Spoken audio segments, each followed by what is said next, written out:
TV presenta No hay derecho. un espacio de noticias, análisis, diálogo y opinión. No hay derecho, no.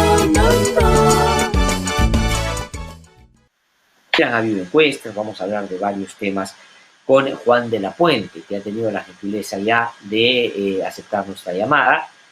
Él, como ustedes saben, es abogado, constitucionalista, politólogo, analista y escribe tiene una fuente original, que es su blog, y también tiene su columna en el diario La República, pero es convocado por varios medios de comunicación porque creo que es una persona que tiene un análisis de lo más interesante siempre.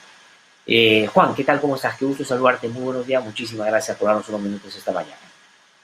Glaser, un gusto. Buenos días, un gusto. Quisiera yo comenzar, vamos a entrar a las encuestas en un ratito. Has escrito un magnífico comentario el día de ayer, dando cuenta de cómo el centro se ha ido un poco diluyendo y se han ido abriendo las alternativas más a la izquierda y a la derecha, según lo que el IEP ha mostrado el día de ayer a través del diario de La República. Pero antes de eso quisiera preguntarte por lo que está pasando en la respuesta al problema de la pandemia, lo que se deriva de ella. El gobierno dispuso hace ya algunos días un toque de queda, digamos una restricción mayor en algunas regiones, diferente a las que han sido el año pasado, porque hay algunas actividades que se van a mantener. Y el presidente ayer anunció que el 9 de febrero llega la vacuna, que sin lugar a duda lo que tenemos que claramente entender es una solución al problema, pero antes de eso hay que seguirnos cuidando. ¿Cómo ves al gobierno en esta respuesta? El presidente Sagasti ha disminuido notablemente su popularidad o su aprobación y está ahora, digamos, apenas superando el 20%. ¿Cuál es tu opinión?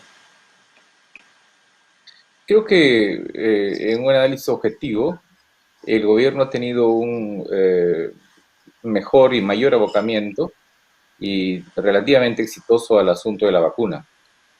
No obstante, la mirada que se tiene del poder no es una mirada segmentada como podríamos tener quienes hacemos un análisis un poco más específico de las cosas.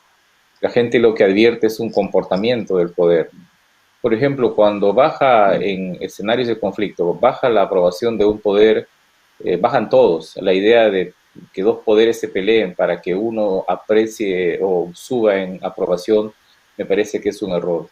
Y creo que del mismo modo la gente aprecia que hay, digamos, no hay muchas diferencias en términos de discurso en relación a la pandemia entre el gobierno de Vizcarra y el gobierno de Sagasti. Podría ser injusto señalarlo, o sea, pero hay que reconocer que la opinión pública tiene un punto de vista donde establece más continuidades que rupturas entre un gobierno y otro. Y ahí se entiende que, por ejemplo, no obstante que aparece para muchos claramente negligente la actitud del gobierno de Vizcarra en relación a la vacuna, no lo responsabiliza, según las encuestas, en un mayor porcentaje de crítica que debería hacerlo. Y del mismo modo, me parece que a pesar de que el gobierno del presidente Sagasti se ha aplicado en el tema de la vacuna, en el conjunto de las cosas aparece como un gobierno deficitario. Un segundo elemento que explicaría ese 20% es recordar que las aprobaciones de los presidentes generalmente están cubiertos no solo de respaldo. Cuando uno abre el cierre de una aprobación presidencial o de un político, encuentra que en ese porcentaje de aprobación hay respaldo, hay expectativa, hay esperanza, hay crítica, hay varias cosas, hay demanda. Y mi impresión es que en la aprobación del gobierno de Vizcarra, de Sagasti, conforme nos acercamos a las elecciones, es una aprobación un poco más desnuda, no es una aprobación cubierta, es decir, hay menos de esperanza, hay menos de expectativa, y entonces, claro, queda solamente menos de reclamo, y entonces, claro, es solo una aprobación y no está acompañada de otros sentimientos. Si se le sumara a esa aprobación la esperanza, la expectativa, el deseo de que esto superemos todos, como sucedía con el gobierno de Vizcarra, quizás podría tener 30 o 40 puntos. Entonces, se está sincerando una opinión de la sociedad que antes estaba cubierto por otros sentimientos y que ahora es estrictamente la aprobación. Ahora, es bien interesante esto que tú planteas porque efectivamente esta descripción que haces de un gobierno más desnudo en el sentido de que la gente está observando más puntualmente su accionar que, digamos, sumándole algún asunto más subjetivo sobre la actuación del gobierno, sobre todo en el caso de Vizcarra, que era más positivo. Pero el asunto está, ¿qué cosa es lo que hace, desde tu punto de vista, esa sustantiva diferencia? Porque si este está con 20% un poquito más y Vizcarra llegó a tener en algún momento 80 hasta más, ¿qué cosa es lo que incorporaba ese otro 60% de aprobación? ¿Qué cosa hizo Vizcarra para que eso pudiera pasar? Porque después cuando uno, y tú lo has hecho también en tu análisis, revisas exactamente lo que Vizcarra hizo o dejaba de hacer, coincidíamos en que no era pues un presidente de 80%, era evidente, su accionar distaba mucho de la aprobación. ¿Qué cosa es lo que no tiene hoy día Sagasti, que sí tuvo por el contexto o por habilidad política Vizcarra, crees tú? Bueno, Vizcarra tenía un escenario donde no aparecía con claridad el bloqueo y los límites que había llegado el Estado. El escenario sobre el cual se mueve el gobierno del presidente Sagasti con los que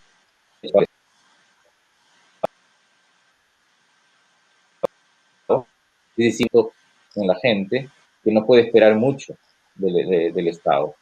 Es decir, Vizcarra tenía 80% o en algún momento 60% de aprobación, con 8 bonos, con esperanza de la gente, con que con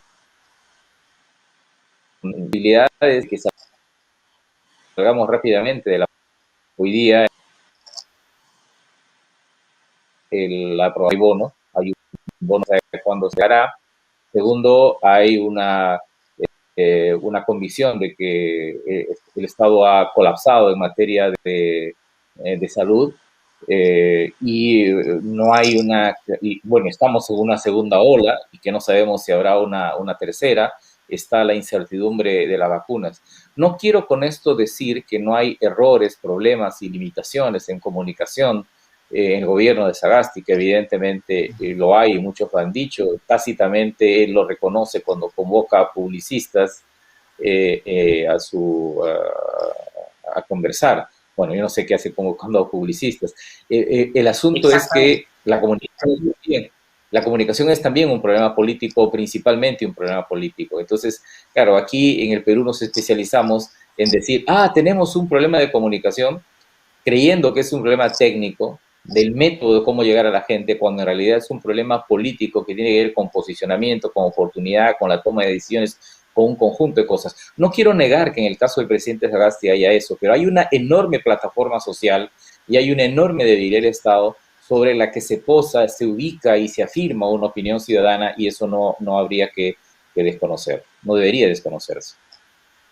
Claro, y eso es verdad, ya lo hemos conversado en otras oportunidades aquí, Juan, en el programa, que cuando alguien le atribuye todos sus males o problemas a la falta de comunicación, es en realidad porque, digamos, carece ya del entendimiento real de que los problemas tienen una dimensión política más grande, porque tan importante como el saber comunicar es tener claro qué comunicar, y los problemas del gobierno han tenido que ver con eso, ¿no es cierto?, con hacia dónde nos estamos dirigiendo y qué concretamente es lo que nos quieres ofrecer como país. Pero sobre el presidente Sagasti, que ayer dio su mensaje, dijo, digamos, 3 cosas que quiero plantear para que tú puedas sobre ellas reflexionar. El tema de la vacuna. Él, claro, aprovecha el último día de enero porque su palabra había estado empeñada en que enero llegaba, para que diga que llega el 9. Pero el próximo reto no solo es que tengamos claridad sobre cuándo van a llegar el resto de dosis que se requiere para una cantidad que son 38 millones, por lo menos lo que se necesita, sino si el Estado ya está en capacidad de, en cuanto llegue, la puedan aplicar al sector que se ha identificado como prioritario. Ya no digo del ofrecimiento y de la gestión, sino del llevar a la práctica eso que todos estamos esperando. ¿Sientes que el gobierno en eso sí tiene o ha actuado con mayor diligencia y estamos preparados para eso, o sientes que ahí va a haber otro problema del gobierno cuando ya tenga que acometer este esfuerzo? Yo creo que, insisto, el gobierno ha tenido un buen desempeño en materia de la vacuna, porque ha cubierto los errores, los vacíos, los retrasos y los problemas a los que nos había conducido la falta de decisión del gobierno de Vizcarra. No obstante, yo advierto, no hoy día, pero advierto en general, me parece que se está incubando una sobreexpectativa en el asunto de la vacuna. Primero porque los estudios señalan, de dentro y de fuera, que para lograr un mínimo de efectividad general en relación a la propagación del virus en un país, debería estar vacunada el 60% de la población. Y otros estudios dicen que no hay manera en que en este año ese 60% de la población del Perú esté vacunado. En segundo lugar, creo que la logística de la vacuna es importante. Una cosa es que la vacuna esté en el Perú, otra cosa es que tengamos el mecanismo de frío que se requiere para que esto sea gestionado y trasladado fuera de Lima y esta cadena de frío llegue a otras zonas del país. No sabemos cuál es el estado de la compra de la cadena de frío. Yo sé que está avanzando bastante.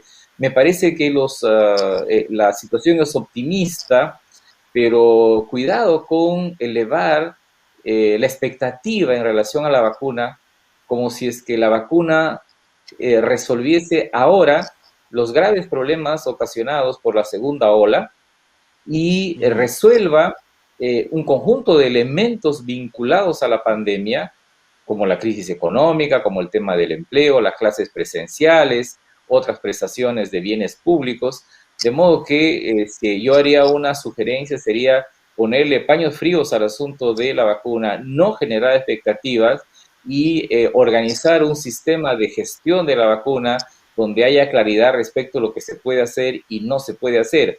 Ahora da la impresión de que todo se puede hacer con la vacuna, y cuando en realidad lo que va a llegar es 1 millón, van a llegar creo que otro millón más, van a llegar otro millón más, hay una promesa en relación a uno u otro laboratorio. Ya el Banco Central de Reserva en su informe de inflación del mes de septiembre señalaba las graves dificultades en términos de geopolítica que existía en la vacuna, de manera que nosotros no manejamos todas las variables. La Unión Europea acaba de decidir que los laboratorios satisfagan primero las demandas de la Unión Europea para luego exportar, y entonces estamos sometidos a variables que no se pueden controlar, y lo mejor que habría que hacer ahí es tener una actitud que no implique elevar expectativas que no pueden ser totalmente cumplidas. Ahora, no cometer el error que tú advertías ya hace bastante tiempo de no leer bien la geopolítica de la vacuna, que es lo que nos pasó antes, que llevó a los problemas y retrasos que tú bien has descrito esta mañana también. Pero en términos estrictamente políticos, ya no digo en temas sanitarios, porque efectivamente no hay que ponerle todos los huevos a la misma canasta. La vacuna va a llegar y no es que va el virus a acabarse al día siguiente. Eso es y tiene un proceso más demorado. Pero el asunto está en qué problemas puede generar políticamente esa sobreexpectativa con la vacuna. Porque Sagasti, al momento de irse en julio, yo estoy casi seguro que lo más que puede haberse vacunado es los que pudieron alcanzar en esos 500.000 que llegan, porque son 2 dosis y por eso es 1 millón, y tal vez 1 millón más, y el resto lo va a tener que hacer el próximo gobierno. Políticamente, ¿qué cosa es lo que puede significar esa sobreexpectativa? Primero, creer, tanto por dentro o fuera del gobierno, que en realidad hay muy poco por hacer en materia de lucha directamente contra la pandemia, y en realidad poner casi todos los huevos de la canasta en la vacuna.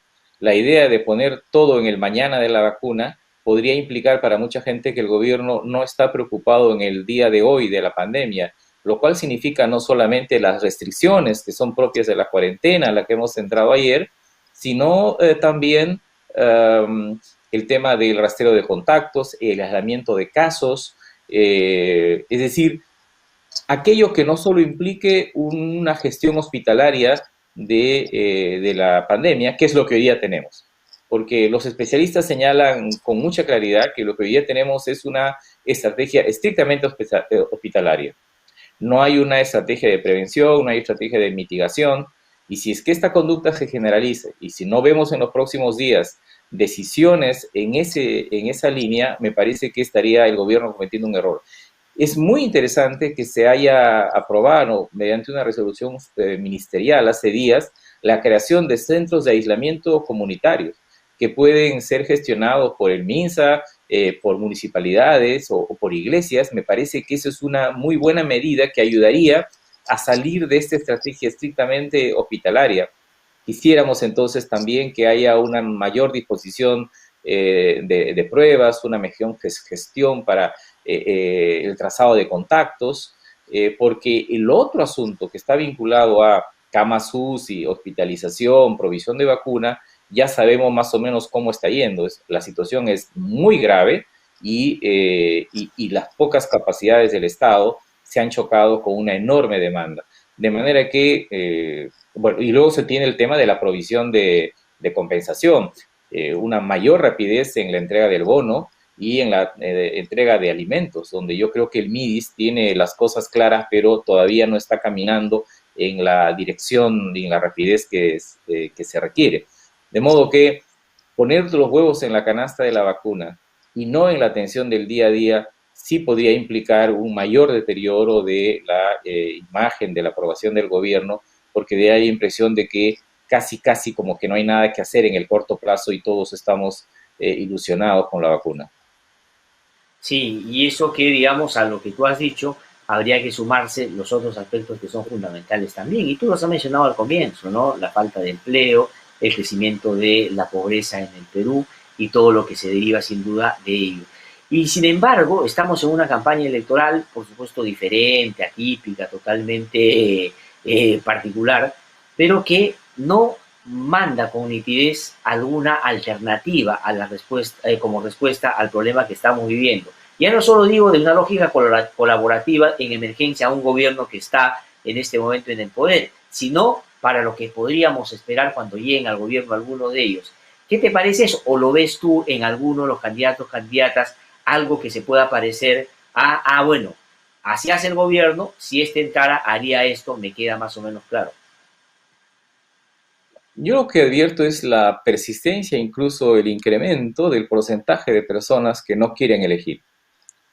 Se suma 22 más 5 más 3, etcétera, y en la encuesta de IEP que publica ayer La República, aparece que hay un tercio de peruanos que no quiere elegir. Eso a 70 días de las elecciones, muchos consideran de que es un asunto normal, que eso es convencional, y he revisado en realidad ahí el pasado, y tenemos ahí de lo uno y de lo otro, es decir, han habido elecciones donde la gente se ha demorado en decidir, pero tenemos ahora una situación crítica y daría la impresión para cualquier observador de que las alternativas deberían estar sobre la mesa y la gente, pensando acabar con este ciclo de tensión y de deterioro institucional, debería tener opciones claras a 70 días de las elecciones si no existe. Yo lo que creo es que existe una resistencia democrática nacional.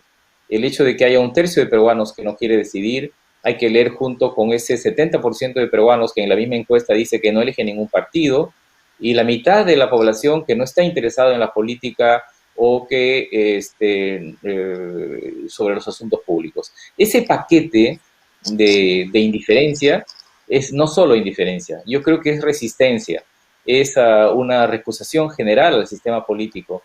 Es una recusación democrática, no son ciudadanos que, además de esa recusación, salen a las calles, queman las estaciones de metro, ¿no? Como en Santiago de Chile el año pasado, no, sino que es una especie de resistencia silente y que es un enorme desafío para los partidos políticos.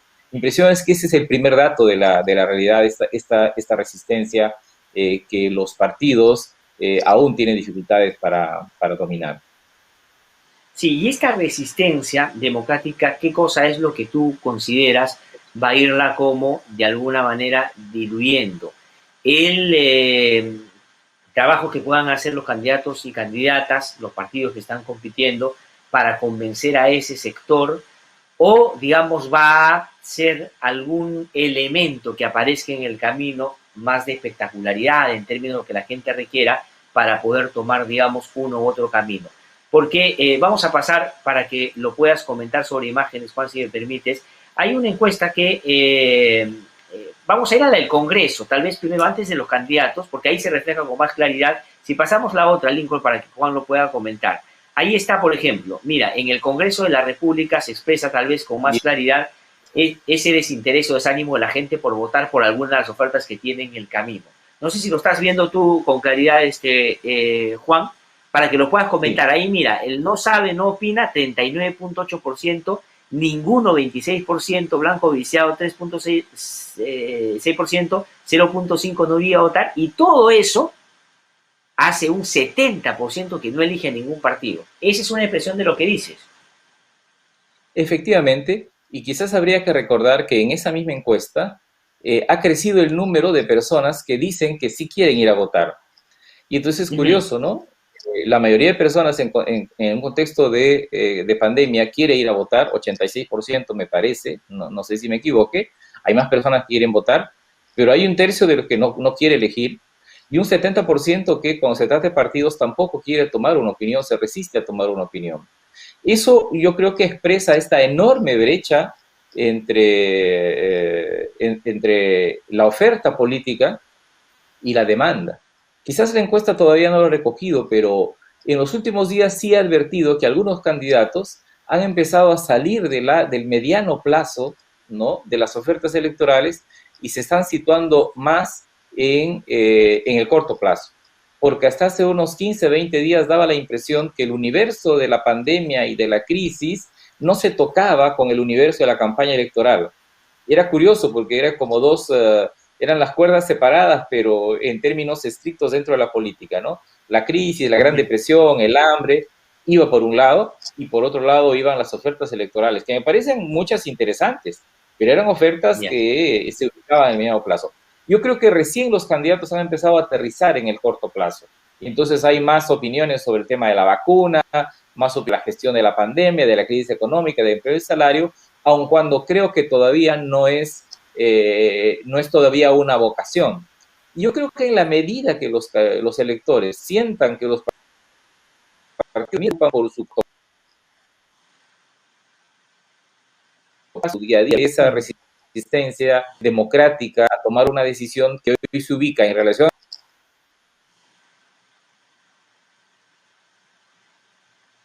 a partidos en 70%. Tenemos un problema, no lo estoy escuchando bien a Juan, por favor, si me ayudan a resolverlo. No te he escuchado la última parte, ahora, pero mientras vamos siguiendo el asunto del audio, sobre todo, a ver si podemos poner el otro cuadro ya de los índices de aprobación o simpatía con los candidatos a la presidencia de la República. Aquí, ¿cómo se expresa eso que tú dices, Juan? Aquí ya está de alguna manera expresado ese interés un poquito más intenso de los candidatos y candidatas de vincularse al corto plazo y no simplemente plantear temas más abstractos o generales. Pero ¿qué explicaría si fuera así que Forsyth siga, por ejemplo, en primer puesto, Verónica Mendoza ahora está en segundo? Esta es la encuesta del IEP que ha publicado ayer La República, y que Johnny Lescano haya subido, que es un asunto que han anotado mucho quienes han estado comentando estas encuestas. Bueno, yo creo que en general el cuadro que domina la intención de voto presidencial es todavía el de la dificultad de los partidos de crecer en su conjunto. Tenemos un sistema bloqueado, es decir, muy pocos suben, casi todos bajan. Y entonces, claro, que es curioso, en campaña electoral los partidos no pueden acumular, porque la única manera de demostrar la acumulación es que puedan crecer. Y en ese contexto se han producido cambios muy interesantes. Y el primer cambio que advierte es el hundimiento del centro. Cuando se entró a la campaña electoral había un centro más o menos voluminoso, donde se encontraban varios partidos, estaba Forsyth, estaba Guzmán, o varios candidatos, estaba Acuña, estaba Humala, etcétera, ¿no? Estaba o Lescano o Barnechea, que eran los candidatos o los precandidatos de AP. Pero luego vinieron los eventos del mes de noviembre. El 9 de noviembre marca un posicionamiento de partidos y los eventos posteriores a noviembre también. Y yo creo que el centro ha caído. En octubre el centro tenía 38% y en enero el centro político... Es la suma de lo que has dicho, ¿no? O sea, la suma de la intención de voto de lo que has mencionado hacía 38% en ese momento, claro. Y hoy la suma de los candidatos del centro hacen 21%. El centro político ha perdido 17 puntos porcentuales. Y ha perdido porque hay un candidato que se ha diluido, que es el señor Acuña, que ha pasado a la opción de otros con 2% en la última encuesta, y se diluye también porque se definen las cosas en Acción Popular, asume la candidatura del señor Lescano, que es un candidato contrario a los eventos del 9 de noviembre, y tiene la actitud de un candidato que cuestiona el modelo económico, quiere una asamblea constituyente, le plantea las cosas contra la corrupción, viaja por provincias, y entonces él sale del centro y se ubica en la izquierda. Probablemente en un análisis más específico, mucha gente puede decir, no, pero Lescano no es de izquierda porque pertenece a P, que es un partido golpista, y además él personalmente está en contra de muchas de las demandas de género. Es cierto, pero en política las cosas no solo son lo que son, sino lo que parecen que son. El grueso de la opinión pública, incluso en el sur del país, me atrevería a decir, no, muchos de los que votaron por la lista de Antauro Humala en la elección de este año podrían estar pensando o dispuestos a votar por el señor Lescano. No porque Lescano sea lo mismo que Antauro Humala, sino porque él refleja una relación de brecha, de distancia y de confrontación de un sector del electorado contra Lima, contra el establishment y contra esta situación de cosas, de estado de cosas contra la que la gente votará. De modo que hoy día yo diría que la izquierda debe fortalecido, porque ahí corría Verónica Mendoza sola con 9% y hoy tiene más o menos la izquierda 15%. Pues según del centro, crece un poco la izquierda, pero también crece la derecha, porque hay sectores que están pasando a la derecha. Pasa con su 2% el señor Acuña, y la derecha hoy día yo diría que tiene entre 22%, porque ahí no solo se junta la señora Fujimori, está el señor Salaverry, está el señor Hernández Soto, y el inquilino es el señor Acuña. Hay algo, entonces, ¿cómo administrar la crisis del centro? Algunos, bueno, también ha entrado ahí Urresti, que es el otro señor que propone la mano dura. ¿Y cómo administrar la crisis del centro? Podría ser que hay candidatos que quieran huir del centro. Forsyth tengo la impresión que quiere huir del centro. Esa declaración xenófoba, esa propuesta de mano dura, podría acercarlo a la derecha y no sé si funcionará, porque hoy día ya tenemos varios candidatos de la mano dura. Forsyth, Acuña, Urresti y Keiko Fujimori. Y entonces, claro, no es una pócima la mano dura, habrá un candidato que logre impactar al electorado con la mano dura, si es que logra impactar. De modo que esta caída del centro y relativo fortalecimiento de la derecha y la izquierda sí nos augura una especie de relativa polarización a 70 días de las elecciones, que solo podría diluirse si es que nuevamente se fortalece una candidatura de centro, que yo lo veo muy difícil, ¿no? Y entonces tengo la impresión que vamos a llegar con dos bloques polarizados y por primera vez en muchos años el Perú no tendrá un centro activo en la primera vuelta. Ahora, ¿pero eso es lo que crees que tú va a pasar o hay posibilidades de que alguien repiense su ubicación en el cuadro y apueste por un centro un poco más nítido? ¿O no depende ya de su voluntad, sino de lo que hasta ahora ha acumulado en sus candidaturas? Por ejemplo, a Guzmán ya lo ves sin posibilidades de levantarse en el centro y a Forsyth no lo ves, digamos, saliendo de, comillas, el extraducto de haberse ido con la mano dura a la derecha y más bien con algún consejo situarse más al medio. ¿No lo ves así o podría ser ese un juego que algunos quieran hacer? Yo creo que no va a haber una volatilidad relativa. Mi impresión es que no estamos frente a un momento de cambios muy bruscos. Me parece que la fragmentación se ha resuelto también relativamente, porque ahora se supone que son 9 candidatos los que, entre comillas, importan. Son 9. Ya no son los 20 de inicio de la campaña, ya no son los 17 de hace 2 o 3 semanas. Podría ser que algún candidato se retire hasta antes del 10 de febrero, que es el plazo límite para retirarse de la campaña electoral, pero hoy ya tenemos 9. Y las posibilidades de una recuperación electoral del centro por vía de una reactivación de la campaña y una recuperación del voto de Guzmán es todavía posible, pero él tendría que reordenar su campaña. Él empezó una muy buena campaña, en el caso de Lima, fortalecido por la imagen de Susel Paredes, él mismo actuando y el Partido Morado como con la épica del 9 de noviembre, pero en las últimas semanas esta campaña naufraga porque Guzmán no puede protagonizar su campaña porque lo protagonizan candidatos y candidatas parlamentarias al Congreso en Lima que tienen un mal desempeño, ruidoso, estridente, con muchas equivocaciones. La otra posibilidad es que crezca la candidatura de Ollanta Humala. Ollanta Humala resiste, no cae, sube y baja, es ahí como una especie de equipo de reserva, se ubica en el centro, ¿no? Aparece como un gobierno, como líder de un gobierno que ha hecho, tiene problemas estructurales esa candidatura, pero ahí está. Y la otra posibilidad es que el señor Forsyth reordene su campaña y tenga un comportamiento más equilibrado en relación a los temas que vinculan la agenda política, la agenda económica y el manejo de la pandemia.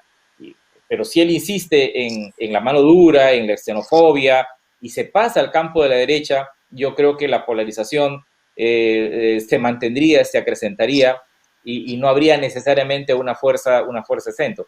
En 70 días todo puede pasar, pero estos 9 yo creo que son los 9, ¿no? Difícil que del pelotón de otros salga alguien y recupere. Una opción podría ser el renacimiento o el aumento de la opción electoral del señor López Aliaga, es una posibilidad. Lo de Acuña me parece que ya es muy complicado. He sabido, he leído que está en tratos con Hernando de Soto. Podría ser que es para retirarse, para que alguno se retire, probablemente él, no sé. Pero con esos 9 vamos a tener que arar la primera vuelta y arar la segunda vuelta. Ahora, hay otro cuadro, creo que sería bueno podamos poner, no sé si tenemos algún otro cuadro, ya vimos el del Congreso, aunque el Congreso también deberíamos repetirlo, pero para no dar la mirada solamente de lo que es ese 70% que da cuenta de esa resistencia que ha dicho Juan, y coincido con eso, de la población frente a lo que le están ofreciendo, sino la dificultad que cualquiera que gane va a tener si se mantiene un poco esa correlación. Mira, ahorita no pasaría salvo el Partido Morado, que es curioso, ¿no? Porque le va mal en la campaña presidencial, pero aparece en la intención de voto para el Congreso, por lo menos hasta ahora, con ese 70% que no quede nada, ¿no es cierto?, como alguien que sí le ofrece cierta línea de comportamiento en el Congreso de las Repúblicas. Es una valoración al comportamiento legislativo o parlamentario del Partido Morado. Y ahí está Somos Perú, que claramente es Vizcarra con todo lo que está jalando, pero inclusive así no pasa a la valla, y de ahí viene Acción Popular, y mira los otros, o sea, va a ser un Congreso, por lo menos si es que esto se mantuviera, mucho más fragmentado que el de ahora, o con representaciones más pequeñitas todavía. Yo aspiro a que los partidos que llevan a candidatos y en los que no se conoce todavía el símbolo, logren una mayor equiparidad entre la votación del candidato y la votación del partido.